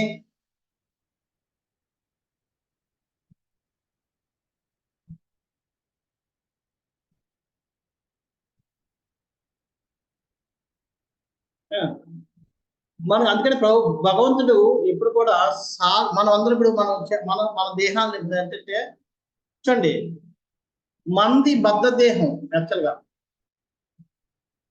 బద్ధ దేహం అంటే బద్ధ స్థితిలో ఉన్న దేహం. కానీ ఇప్పుడు మనం సాధన చేస్తున్నాం కాబట్టి బద్ధ దేహం నుంచి మన దేహ స్థితి ఎలాగైతే మంజు రాజర్షి, తర్వాత రాజర్షి, తర్వాత మహర్షి, రాజర్షి, దేవర్షి, మహర్షి, బ్రహ్మర్షి, ఇవి స్థాయిలు. విశ్వామిత్రుడు బ్రహ్మర్షి సాధించే వరకు వదలలేదు. అందరూ అంగీకరిస్తాను, నేను వదులుతాను, లేదా తపస్సు చేసి కూర్చుంటాను చెప్పి చెప్పారు. అందరూ అంగీకరించారు, దేవర్షి, బ్రహ్మర్షి అని చెప్పి. అప్పుడే ఆయన తపస్సు నిర్మించుకున్నారు. అలాగే అయితే దేహం అదే, కానీ తపోశక్తి వల్ల ఆయన తన స్థాయిని పెంచుకుంటూ వెళ్ళాడు. అలాగే మనది బద్ధ స్థితిలో ఉన్న దేహాన్ని ఇప్పుడు మనం సాధన చేస్తాం కాబట్టి మన దేహం ఇప్పుడు సాధన దేహం అయింది. సాధన దేహం, సాధక దేహం, సాధక దేహం. దాని నుంచి మనం సిద్ధ దేహం వెళ్తాం. ఆ సిద్ధ దేహంలో మనం భగవంతుని యొక్క సంపర్కంలోకి వెళ్తాం. ఇప్పుడు ఈ సాధక దేహంలో మనకి భగవంతుడు ఒక గ్లింప్స్ ఇస్తాడు, ఒక ట్రైలర్ ఇస్తాడు, ఒకసారి దర్శనం ఒక అనుభూతిని ఇస్తాడు మనకి. దాంతో మనం అది ఇంకా కావాలి ఆ తపనలో మనం కాలం మనం తెలియకుండా గడిపేస్తాం. గడిపేసి తొందరగా దీన్ని ముగించుకుని సిద్ధదేహంలోకి వెళ్తాం. ఆ సిద్ధదేహంలో భగవంతుని యొక్క మనకి ఆంతరిక దీంట్లోకి వెళ్ళి భగవంతుని సమీపంలో మనం ఎదురుగా మనం చూడగలుగుతాం. సంచేత ఇక్కడ భగవంతుడు సాధక దేహంలో నేను ఒకసారి ఎవరైతే సాధక దేహంలో ఉంటూ భగవంతుని ప్రేమను పెంచుకుంటున్నారో వాళ్ళకి అనుభూతిని ఇస్తాడు, ఒక్కసారి ఇస్తాడు. దర్శనం అవ్వదు. దర్శనం అంటే ఎప్పుడు 24 hours వాళ్ళ పక్కన ఉన్నట్టుగా ఉండదు. ఒక్కసారి దర్శనం అవుతుంది, ఒకసారి అనుభూతి కలుగుతుంది. ఆ అనుభూతిని మర్చిపోలేక దాన్ని అనుభూతి పొందాలి తపనలోనే ఆ తపనలోనే వాళ్ళు మిగిలిన జీవితాలంతా గడిపేస్తారు తెలియకుండా. అదే అనుభూతి ఇక్కడ నారదుని కూడా భగవంతుడు.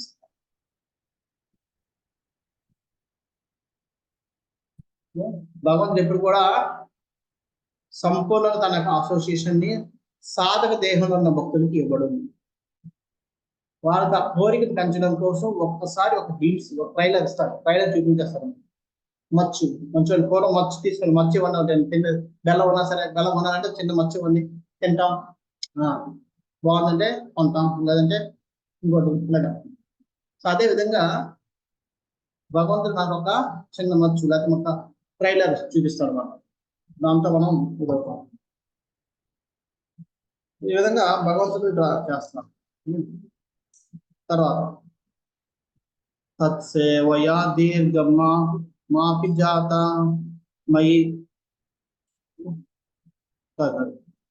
తత్సేవయా మా దీర్ఘమాపి జాత మయి దృఢమతి హిత్వాద్యం లోకం జంతామజ్జనతామసి.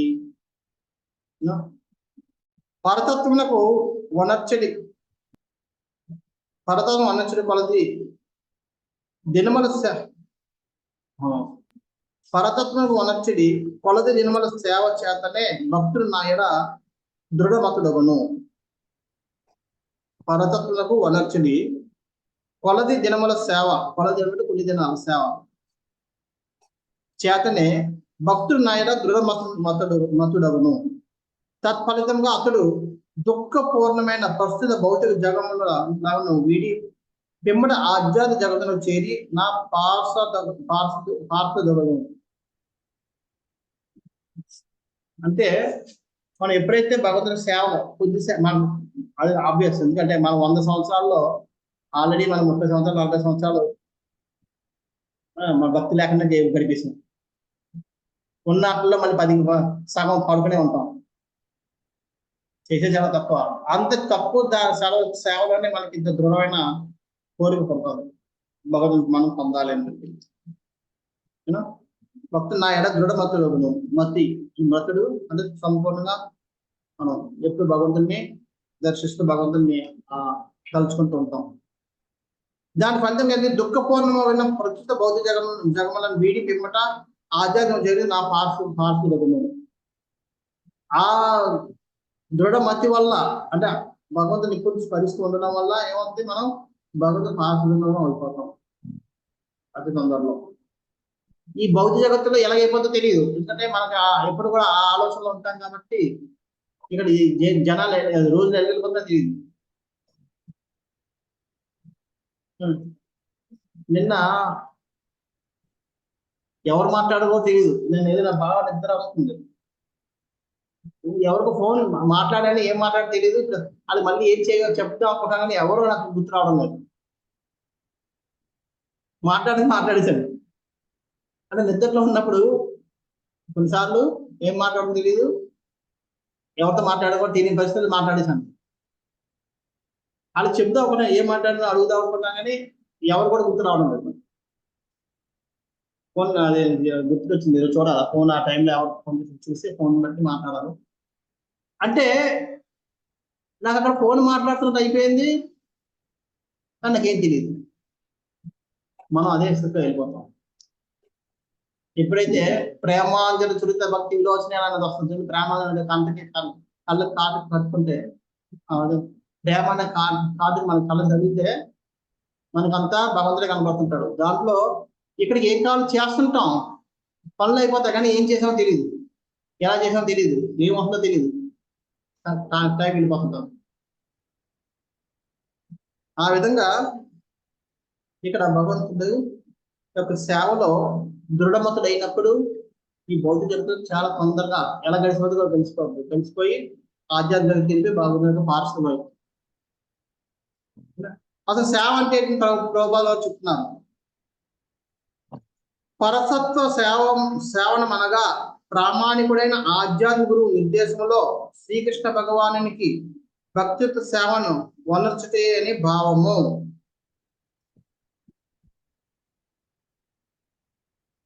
గురువు ఈ కార్యమున భగవానుడు మరియు సాధకుల నడుమ మాధ్యమంగా వర్తించును. ఇది సేవ. సేవ అంటే ప్రామాణిక గురువు నిర్దేశకతలో భగవాను శ్రీకృష్ణ భగవాన్ యొక్క భక్తిత్వ సేవను వనర్చడమే సేవ. అంతే తప్ప మనకు నచ్చిన విధంగా కాదు. నాకంటే భగవంతుడు చాలా ప్రేమ అండి, నేను అసలు వదిలించట్లేదు, ఏం చేస్తాను నాకు వచ్చిన చేస్తాను అది కాదు. అందుకనే 14 అధ్యాయంలో 14 అధ్యాయంలో అర్జునుడు అడుగుతారు, 14 శ్రద్ధ కదా 17 అధ్యాయంలో, ఎవరైతే శాస్త్రాలతో సంబంధం లేకుండా తనకు నచ్చిన విధంగా భక్తుల్ని ఆరాధన చేస్తారో వాళ్ళు ఏ గుణంలో ఉన్నట్టు. 17, 14 గుర్తులేదు.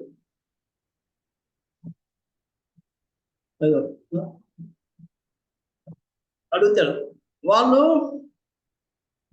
ఇక్కడే ఉంటారు, వాళ్ళు భౌతిక జగతం బయటికి వెళ్తారు. అంచేత మనం ప్రామాణిక గురువు ఉద్దేశం లేకుండా మనం నచ్చినట్టుగా మనం భగవంతు సేవ చేస్తామంటే సేవ కింద కాదు. అంచేత ఒక ప్రామాణిక గురువు మన జీవితంలో ఉండాల్సిందే, ఆ నిర్దేశంలో మనం సేవలు చేస్తుండాల్సిందే. ఆ నిర్దేశం లేకుండా మనం నచ్చినట్టుగా మనం నచ్చిన చోట మనం చేస్తామంటే అది సేవ అవదు. అది ప్రభుపాద వారు క్లియర్గా చెప్పారు. ఓకే,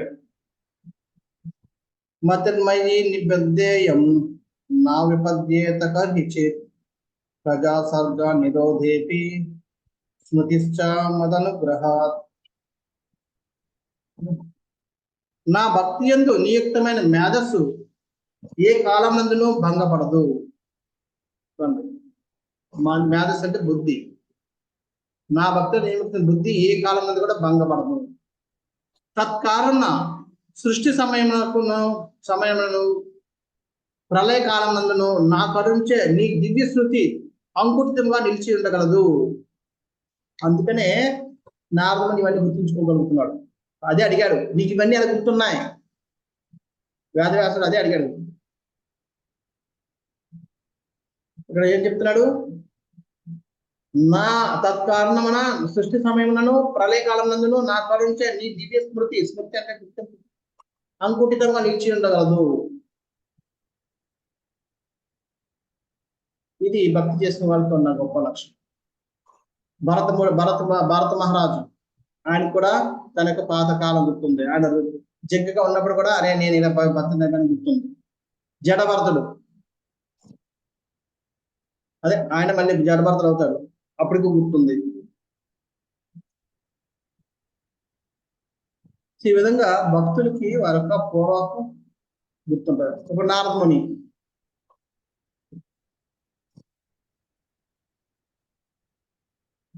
ప్రహ్లాదుడు తన గర్భంలో ఎలాగా అదే ఆయన గుర్తుంది.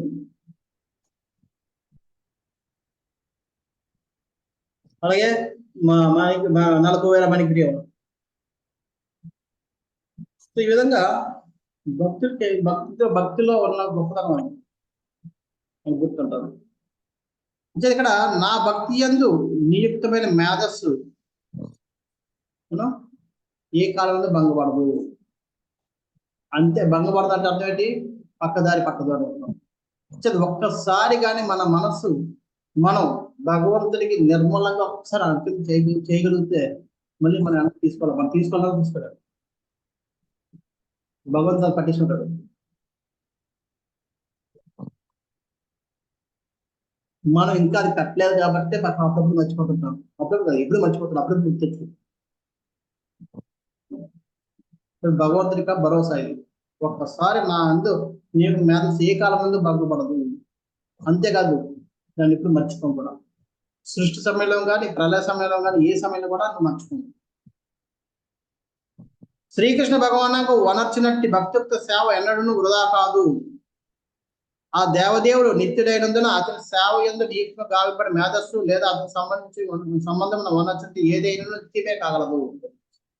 భగవంతుడు నిత్యం కాబట్టి భగవంతుడికి ఇచ్చిన కార్యం, ఇచ్చిన సమయం కానీ, ఇచ్చిన పదార్థం కానీ, ఇచ్చిన సేవ కానీ అన్ని కూడా నిత్యంగానే ఉంటాయి.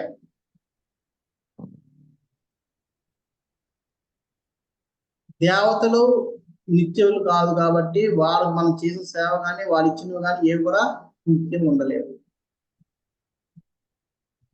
అశాశ్వతం. అందుకే వాళ్ళ ఫలితాలు అశాశ్వతాలు, అసంపూర్ణాలు. భగవంతుడు సంపూర్ణుడు, శాశ్వతుడు కాబట్టి ఆయనకి మనం ఇచ్చింది, ఆయన మనకిచ్చింది రెండు కూడా శాశ్వతాలు, సంపూర్ణాలు.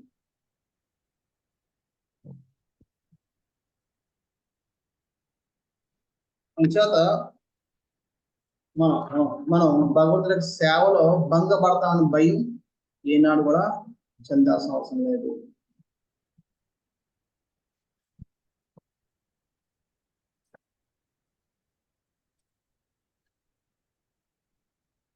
అంచేత భగవంతుడు ఈ విధంగా చెప్పడం వెనకాతల ఉద్దేశం ఏంటంటే, నారదమని అనుకోవచ్చు, స్వామి నువ్వు నాకు దర్శనం ఇవ్వకుండా నన్ను ఇలా వదిలేస్తే నేను మళ్ళీ బద్దుని అయిపోతానేమో, మళ్ళీ నేను ఈ భౌతిక లౌకిక విషయాల్లో పడిపోతానేమో. అందుకే చెప్తున్నాను, లేదు అందుకనే ఇది చెప్తున్నాను, ఒక్కసారి నీ బుద్ధి నా దగ్గర వచ్చిందనే అది భంగపడదు.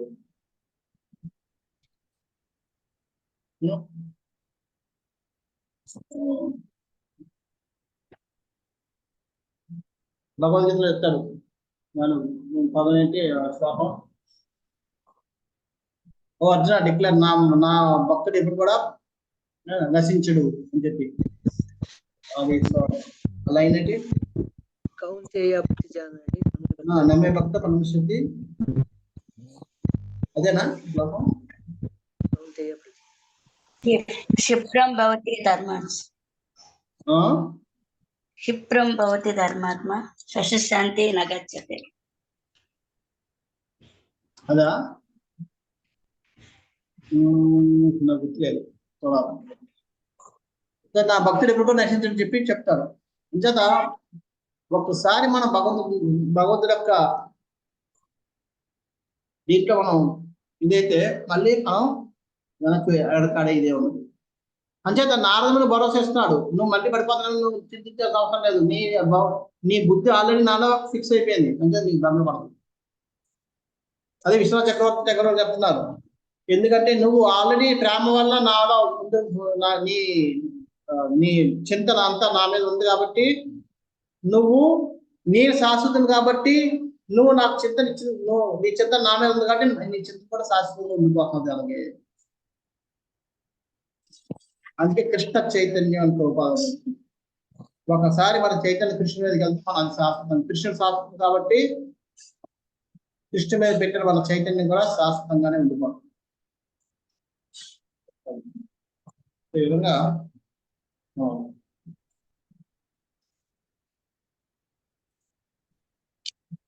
లాస్ట్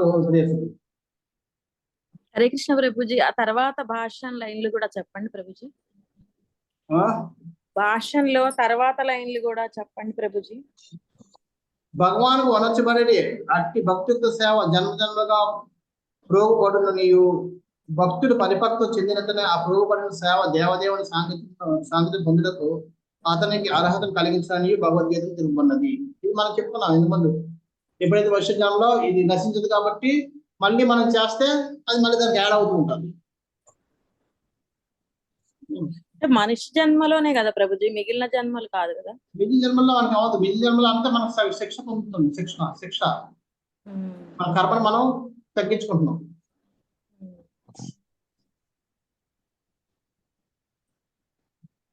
మనకున్న బ్యాడ్ కర్మ అంతటిని ఆ మిగతా జంతువుల శరీరాలను, చెట్ల శరీరాలను మనం ఆ కర్మను తగ్గించుకొని మళ్ళీ మనిషి జన్మకు వచ్చి మరోసారి అవకాశం ఉంటుంది. అప్పుడు మనం సద్వినియోగం పచ్చకపోతే మళ్ళీ వెనక్కి వెళ్ళిపోతుంది.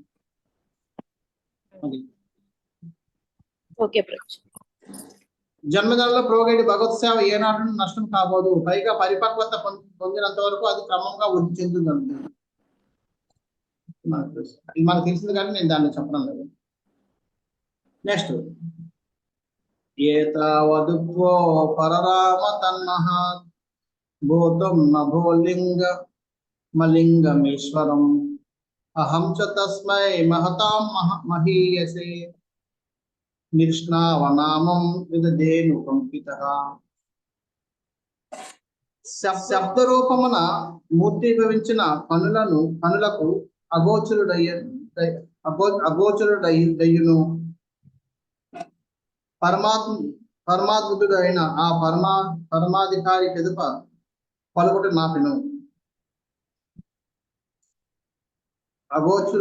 అగోచరుడయ్యును పరమాత్ముడైన ఆ పరమాధికారి ఎదుప పలుకుట నాపిను. శబ్దరూపం మూర్తి గురించిన కనులకు అగోచరుడయ్యును పరమాత్ముడైన ఆ పరమాధికారి ఎదుప పలుకుట నాపిను. అంతటా కృతజ్ఞత భావంతో నేను శిరము వంచి ఆ దేవదేవులకు వందనం అర్పించింది. ఇది చెప్పేసి భగవంతుడు పలుకులో ఆపేశాడు. నారదముని కృతజ్ఞత భావం అది ముఖ్యం. ఆ కృతజ్ఞత భావం లేకపోతే మనం పతనం అయిపోతాం. అరే నేను ఇంత చేశాను, భగవంతుడు నాకు ఇంతే పంపించాడు ఏంటిది అన్న భావం ఉన్నప్పుడు మనం పొందిన కృపను కూడా కోల్పోతాం. అరే ఇంత కృప ఇచ్చేసాడు, నాతో మాట్లాడాడు, నేను ఏం చేశానని ఏదో అలాగా అన్న భావన ఎప్పుడైతే ఉంటా అనుకో. ముకుంద ఘోష్ ఉంటారు. ముకుంద ఘోష్ ఎవరు ముకుంద దత్తం ఎవరిదో గుర్తులేదు. ఇందాక కూడా ముకుంద ఘోష్ అనుకుంటా, ఇది ముకుంద దత్తం. ముకుంద అని పేరు ముకుంద వస్తుంది. ముకుంద ఘోష ముకుంద దత్తం నాకు గుర్తులేదు. చైతన్య మహాప్రభు మహాప్రకాశ్ ఇలా ఉంటాడు. అంటే భగవంతుడు రూపంలో ఉండి అందరికీ పిలిచి వరాలు ఇస్తుంటారు. అందరూ అడుగుతారు, మన ముకుందుకి పిలవడం లేదు, మీరు ముకుందు పిలవడం లేదని. ముకుంద ఆ మూర్ఖుడు, అంటే మన దగ్గర ఉన్నప్పుడు అంత డ్యాన్స్ చేస్తారు, బయటికి వెళ్ళాక నన్ను చంపేస్తుంది, కాలు చేతులు ఏర్పడదు. అంటే మాయవాదుల దగ్గరికి వెళ్ళి అక్కడ భాష ఉంటాడు, వాళ్ళతో ఆహా ఊహా అంటుంటాడు. మాయవాదులందరూ నన్ను చంపుతున్నారు, ఆయన కాళ్ళు లేవు, రూపం లేదు, అవి లేదు అని చెప్పి. అటువంటి మూర్ఖుడు నేను నేను అసలు చూడను, నా ముఖం చూడను అంటాడు. అందరూ ఆశ్చర్యపోతారు, అదేంటిది ఎందుకు అంటే అప్పుడు చెప్తాడు ఇలాగా. వాళ్ళందరూ మన దగ్గర ఉన్నసేపు బాగానే ఉంటాడు, మనతో పాటు అంటారు రాధే కృష్ణ రామ ధ్యాన్ చేస్తాడు. బయటికి వెళ్ళిపోయాక వాళ్ళందరూ ఆ మాయవతుల దగ్గరికి వెళ్ళి వాళ్ళు ప్రవచనాలు వాళ్ళతో పాటు ధ్యాన్ చేస్తుంటారు. అంటే ఆయన చూడండి చెప్పి అప్పుడు ముకుందు వచ్చి ఏడుస్తాడు. మరి నాకు ఏంటంటే ఆయన ముఖం నా దగ్గర తీసుకురావుతుంటాడు. అప్పుడు భక్తులందరూ తెలుసు, మరి మహాప్రభు మరి ఆయన ముఖమే చూడమంటే 1,000,000 జన్మ ధరకు చూడండి అని చెప్తారు. మళ్ళీ ఆ 1,000,000 జన్మ ధర ఎప్పుడు అప్పుడు చూస్తుంటాడు. అనగానే ముకుంద డ్యాన్స్ చేస్తుంటాడు అక్కడ. ఓహో పోలే, కనీసం 1,000,000 జన్మ తర్వాత చూడగలుగుతాను అని చెప్పి, అప్పుడే నాకు కరుణ వస్తుంది అని చెప్పి ఆ గొప్ప ఆ కృతజ్ఞత భావానికి చైతన్య మహాప్రభు ఆనందపడిపోయి తీసుకురండి చెప్తారు. అంచేత మనం అరే నేను 1,000,000 జన్మలు ఇంత చేసిన 1,000,000 జన్మలు ఆగాల అన్న భావనలో ఉంటే వెళ్ళిపోయి ఉండేవాడు. కనీసం 1,000,000 జన్మల తర్వాత భగవంతుడు ప్రసాదించుకున్నప్పుడు అన్న ఆనందంలో ఉన్నప్పుడు. అదేవిధంగా ఇక్కడ నారదముని నాకు కనీసం ఈ భాగ్యమే దొరికిందన్న భావంతో, కృతజ్ఞత భావంతో ఆయన వందన అర్పించాడు. ఆ కృతజ్ఞత భావం ఉండడం వల్ల ఆయనకి ఆయన భక్తి ఇంకా ముందుకు వెళ్ళింది. సో ఇక్కడ భగవంతుడు చెప్తున్నారు, ఇక్కడ ప్రభుపాద రాష్ట్రాలు సారాంశంగా అంకుటిమైన దివ్య మంత్రోచ్చారణం వచ్చే భగవాని గాంచగలుగుట, శ్రవణం చేయగలుగుట రెండూ సిద్ధింపగలవు. భగవంతుడు యొక్క మాటలు మన మాటలు వినడం కానీ, శ్రవణం చేయడం కానీ మనక దివ్య మంత్రోచ్చారం. అంటే మన జపం సరిగా చేయడం వల్ల మనం ఆ స్థితిని పొందగలుగుతాం. ఇది ఒక్కటే మనకి భగవంతుడి దగ్గర తీసుకెళ్ళి భగవంతుడు చూసేటట్టుకు కానీ, భగవంతుడు వినేటట్టుకు కానీ ఏదైనా చేయగలదు. మన జపం అన్నది చాలా బాగుంటుంది. ఈ విధంగా భగవంతుడు నారదమునికి చేసిన ఉపదేశాలు. హరే కృష్ణ.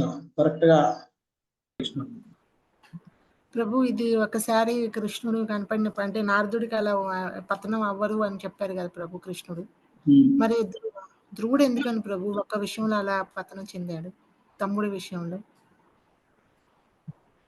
పతనం చెందడం కాదు, అది పతనం చెందుంటే మళ్ళీ ధ్రువుడు లాస్ట్ లో వైకుంఠానికి వెళ్ళాడు కదా. వెళ్ళాడు ప్రభు. పతనం చెందడం కాదు, అంటే భగవంతుడు అంటే మనం అంతస్తులో ఉన్నప్పుడు కూడా మనం జాగ్రత్తగా లేకపోతే మనం ఈ ప్రలోభానికి గురైపోతాము అన్న ఒక ఉదాహరణ సెటప్ చేయడం కోసం మనకి అది అక్కడ అంచేత మనం మాయకి ఇప్పుడు జాగ్రత్తగా ఉండాలి, లేకపోతే మనం ఇటువంటి బంధాల్లో మళ్ళీ పడిపోతాం. ధ్రువుడు ఎందుకు రా, శ్రీరామచంద్రుడు భగవంతుడు సాక్షాత్తు, ఆయన భార్యను ఎవరు అపహరించుకోవడం ఏంటి?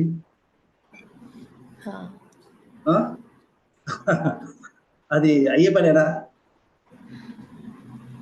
అలాగా ఆయన భార్యను రాక రక్షించుకోలేని వాడు మనం రక్షించగలడా అలాగనుకుంటే? ఏంటంటే ఈ భౌతిక జగత్తుతో దుఃఖాలయం, నేను వచ్చినా సరే నాకు కూడా కష్టాలు తప్పవు, అది చూపించడం కోసం. నాకే కష్టాలు తప్పలేవు, నువ్వు కష్టాలు పడకూడదని చెప్పి కోరుకుంటే ఏం పిచ్చితాడు, నన్నే వదలదు. నీ భౌతిక జగత్తు వస్తే నేనే కష్టాలు ఎదుర్కోవాలి, నీ కష్టాలు ఎక్కడ నెలకొంటుంది అని చెప్పడం కోసం భగవంతుడు ఇటువంటి లీలలు చేస్తాడు. లేకపోతే ఆయన భార్య రక్షించుకోలేనప్పుడు మనల్ని ఎక్కడ రక్షించగలడు? ఏంటంటే భగవంతుడు మనకి వాటి వెనకాల ఒక గుణపాఠాలు నేర్పడం కోసం కొన్ని లీలలు చేస్తాడు. కొన్నిసార్లు ఆయనకి ఆయన పెట్టుకుంటే, కొన్నిసార్లు ఆయన భక్తుల్ని ఆ స్థితిలో పెట్టి మనకు నేర్పుతారు. అంటే ధ్రువుడి విషయంలో ఇలా మనం జాగ్రత్తగా ఉండాలి అని చెప్పడానికి మా ఎప్పుడైనా అటాక్ చేయొచ్చు. ఓకే. అందుకే ఆయన భక్తుడు కాబట్టి వెంటనే ఎప్పుడైతే వదిలేసి చెప్తే వదిలేశారు. ఓకే. హరే కృష్ణ ప్రభు, థ్యాంక్ యూ. ఆగిపోబట్టి ఆగిపోయాడు అంతే.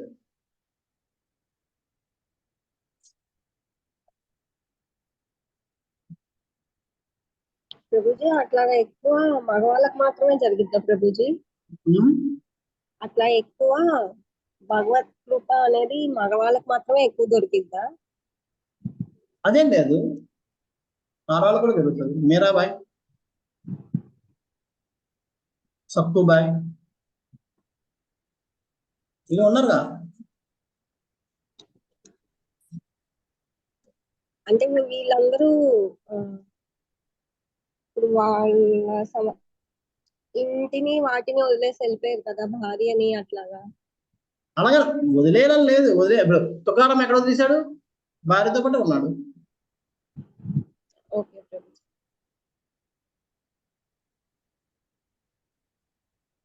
చైతన్య మహాప్రభు కూర్మక్షేత్రం వచ్చినప్పుడు ఒక బ్రాహ్మణుడు, నేను మీద పడి నా ఇల్లు వదిలేస్తాను, మీ ఎక్కడ వచ్చేస్తానని చెప్తాడు. వాళ్ళు ఇల్లు వదలదు, ఇంటి దగ్గరే ఉండు, నీ భార్య పిల్లలతో ఉండి నన్ను స్మరించు, ఆ విధంగా స్మరించు, 10 మందిని స్మరించడం చెయ్యి, ఆ విధంగా భగవద్గీత వెళ్తావు. ఇల్లు వదిలేమో చెప్పలేదు అక్కడ. వదిలేస్తుంటే వద్దని చెప్పాడు. ఇల్లు వదిలేసి వెళ్ళిపోతానే కాదు, అలా కూడా చేయొచ్చు, ఇలా కూడా చేయొచ్చు. అక్కడ ఎలా చేశాడు కాదు, మన చైతన్యం ఎక్కడ ఉంది. కానీ 50 years వచ్చాక వానప్రస్థ తర్వాత సన్యాస తీసుకోవాలని చెప్తున్నారు కదా. సన్యాసం రిటైర్మెంట్ తీసుకోవాలండి 50 years తర్వాత, అవన్నీ నియమాలు. కానీ చూడండి, మా దాంట్లో మనం చెప్పాను ఆనందం ఉందాం అని చెప్పి, ఆయన 50 సంవత్సరాల రిటైర్మెంట్ తీసుకుంటానని చెప్పి నిర్ణయించుకున్నాడు, అన్ని ప్లాన్ చేసుకున్నాడు. 50 సంవత్సరాలు అయిపోయిన తర్వాత మొత్తం అన్ని బిజినెస్ అన్ని బంద్ చేసేసారు. ఆయన బిజినెస్ అన్నమాట బంద్ చేసేసి మా గురువు మహారాజు గారి దగ్గర వచ్చాను. మా గురువు మహారాజు గారి దగ్గర వచ్చి, మహారాజు ఇంకా అయిపోయింది, నేను ఆశ్రమంకి వచ్చేస్తాను అని చెప్పాను. నేను ఆశ్రమం వచ్చి జాయిన్ అయిపోతున్నాను, ఇక్కడ వానప్రస్థ, నేను నా సంసారం నాకు సంబంధం లేదని. మా గురువు మహారాజు అన్నారు, లేదు నువ్వు అక్కడే ఉండు. అదేంటి మహారాజు, ఆయన షాక్ అనమాట. ఆయన ఎప్పుడు అనుకోలేదు మహారాజు వద్దంటారని చెప్పి. ఎందుకంటే నువ్వు లోపలికి వచ్చి చేసిన దానికంటే అక్కడి నుంచి ఎక్కువ సేవ చేయగలుగుతావు. ఇక్కడ నుంచి నువ్వు బిజినెస్ ఎలా వదిలేయాలనుకున్నా వదిలేసావు, సంపూర్ణ ఫుల్ టైం ప్రచారం చేయి, గృహస్థులకు అందరూ ప్రచారం చేయి అని చెప్పింది. అంచేది అక్కడ నువ్వు ఇల్లు వదిలేసాడా, ఇల్లు వదలలేదని కాదు, భగవంతు సేవలో ఉన్నాడా లేదా.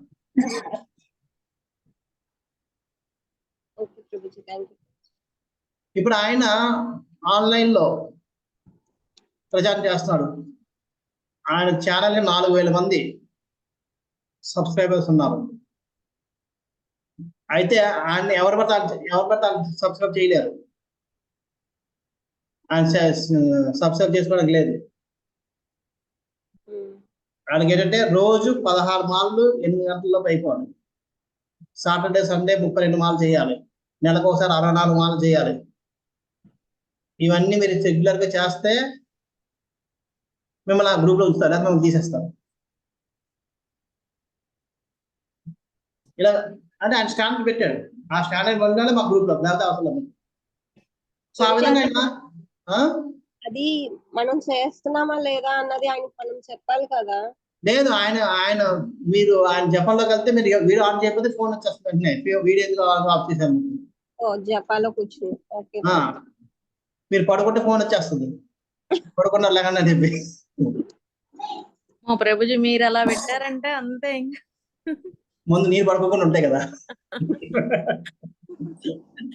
బాబోయ్. అంటే ఆయన ఇంకా బిజినెస్ అన్ని వదిలేయాలనుకున్నా వదిలేశాడు. మొత్తం ఫుల్ టైం ఇంకా భగవంతుడు దీని తగ్గలేదు. దీనివల్ల ఎంతమంది ఆయన కనెక్ట్ అవుతున్నారు, ఎంతమంది మంచి సాధన చేసుకోగలుగుతున్నారు.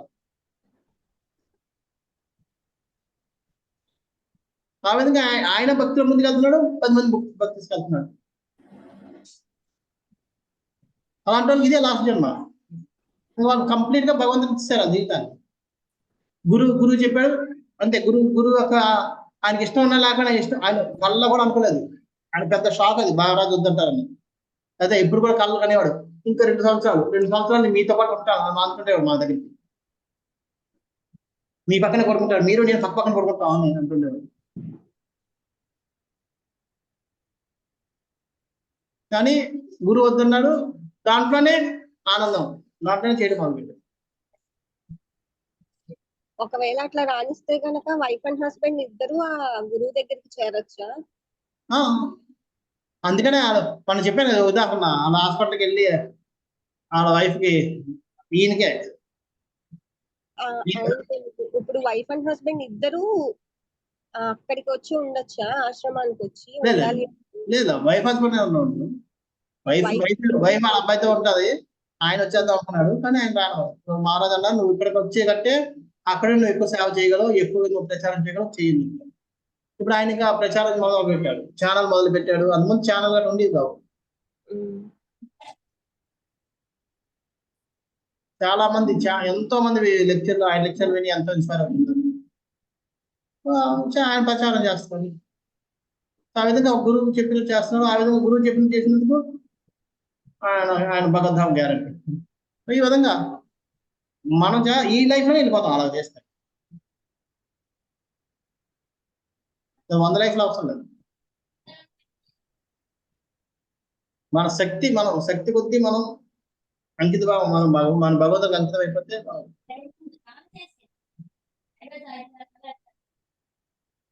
ఈ జన్మలోనే మనం వెళ్ళిపోతాం. అలా వెళ్ళన్నప్పుడు మరొక జన్మ ఛాన్స్, కానీ ఆ జన్మ చేస్తామని గ్యారంటీ లేదు. అప్పటికి ఇప్పుడు వాట్సాప్కే సగం మంది బలి అయిపోతున్నాం. అప్పుడు ఏం వస్తుందో తెలియదు.